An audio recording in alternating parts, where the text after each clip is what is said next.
So my number one is a movie called Worst Person in the World. It's a Norwegian film. I had not seen anything directed by this director, but I'm aware of Joachim Trier and the Oslo movie that he made a few years ago, which I now need to go back and check it out. But Hmm.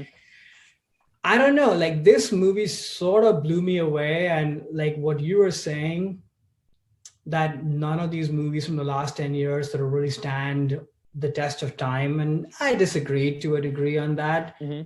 I think this is a movie that when I left the theater, I was smiles ear to ear, not only because how much I love the movie, but more about just this is why I love movies. Mm, This mm, is how, a director, a writer can put together a cast and say something so interesting about human relationships and where we are as people.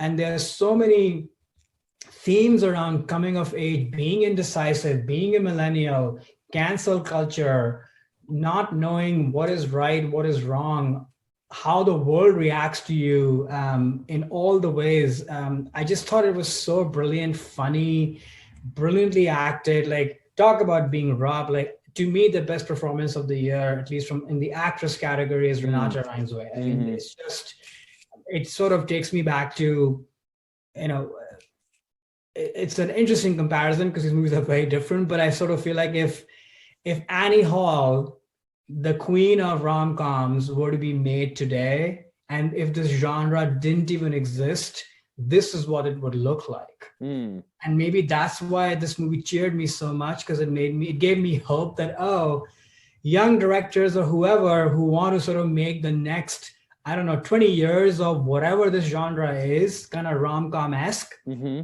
this, I hope they take a page from this book.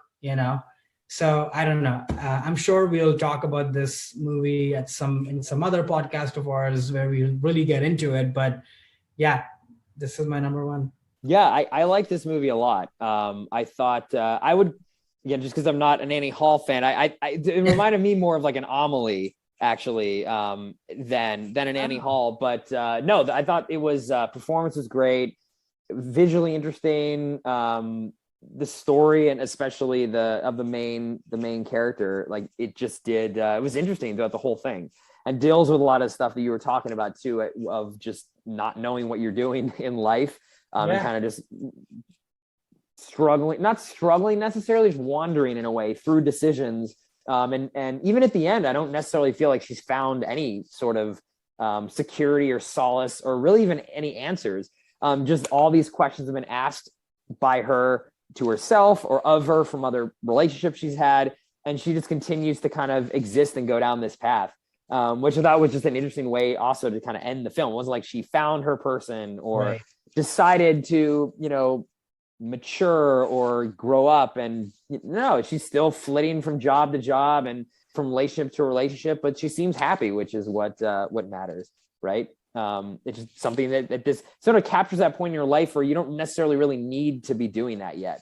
Right. As long as you're happy, it's like, and live through those experiences.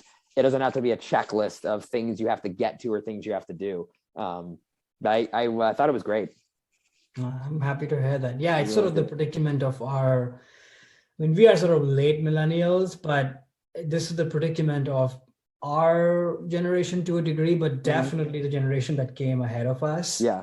And I think it captures that in a very light, sweet way, because there's a lot to be, I don't know, either really corny about this or also be really annoying about this, because a lot of Mm-hmm. this is pretty annoying or can be. Right. And it's, to me, the feat of the movie is that it presents this lead character in a sympathetic way. And even not, that doesn't mean you agree with them or root Right. for them always, but you are engaged, Mm-hmm. which I just think is just so difficult because both of us seem like this movie. We could have hated her from, I don't know, frame two, and just I would have been like, okay, I'm not interested in Yeah. wherever you go, Right. and Right. that Right. doesn't happen. Mm-hmm. Yeah. No, it's great. If might not be a film that a lot of the listeners have heard about yet, but I definitely recommend folks checking it out for sure. I thought there was not that it had much of a chance at the Oscars last night with international film, but I was like, oh, maybe it could do an upset over Drive My Car. But Yeah, this was the closest. Yeah. yeah, yeah, yeah. Hey there, it's Alex. If you like the review and discussion Karan and I just had, make sure you subscribe to our channel, Movies That Shaped Us, to get full episodes. Every other Wednesday, Karan and I cover a topic around important people, places, events, and moments in our lives, and then explore it through 3 of our favorite movies. Subscribe right now, or follow our podcast on Spotify or Apple Podcasts via the link in the description below. Hope you join us for the journey.